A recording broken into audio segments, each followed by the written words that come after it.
यो साथीहरु मैले चाहिँ यहाँनिर आमाले अलिकति खोजेर ल्याउनु भएछ निङ्ग्रो र त्यो निङ्ग्रो बनाएको चाहिँ अलिकति छ र पनि अब अर्ग्यानिक खाओस् छोरीले भनेर नि आमाले त सेकेर खानुभयो अन्त यो बनाएको छु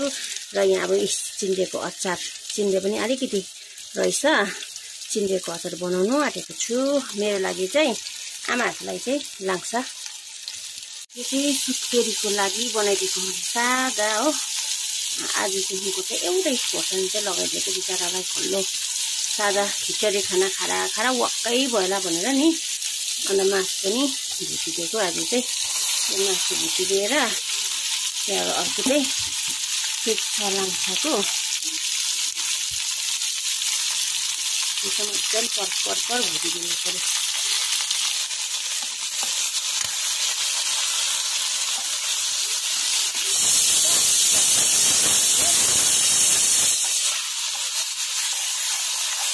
सरी तर्सिँदै छ ट्याक पर्दाखेरि फोन पनि यस्तो हुन्छ हो खानामा सिक्नु लाग्यो आज बेसी भयो है तेल अलिकति मजाको चटक मटक पनि खाओस् न भनेर नि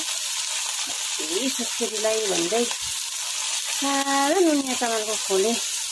गाजर आलु हाल्दै दिएकोले बिचरा वाक्कै भयो होला जस्तो मलाई लाग्यो टमाटर मैले यहाँ आगोमा चाहिँ यस्तो चुलाको हालत भइरहेछ हाम्रो चाहिँ आगोमा टमाटर पनि पोलिरहेको छु चिन्डेको अचारको लागि सिटी चाहिँ लागेको छ अब के गर्नु है सुत्केरी घरमा है चुल्ला लथलिङ भएको छ र मैले यहाँ चिन्डेको अचार पनि रेडी गरेको छु यसमा चाहिँ मैले फिलिङ्गे मिक्स गरेको छु फिलिङ्गे टमाटर अन्त खोर्सानी पिसेर चाहिँ हालेको छु मिठो भएको छ यसको सेन्ट खासमा चाहिँ तोरी हाल्नु पर्यो भने थिएँ तोरी तर खत्तम भेटिन कहाँ राखेर के यहाँ आमाको चाहिँ खानामा यो भयो कर्ची मर्ची भुटुवा यहाँ भयो अलिकति निङ्ग्रोको सब्जी यहाँ भयो चिन्डेको अचार र अझै आमाको चाहिँ अब लाङ्साको सुप पनि आउँदैछ हो र आमाको चाहिँ यस्तो छ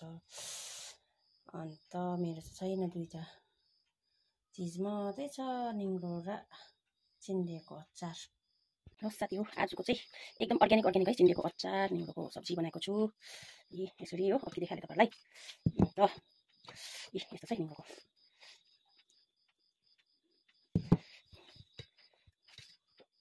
खाइ साथी हो हुन्छ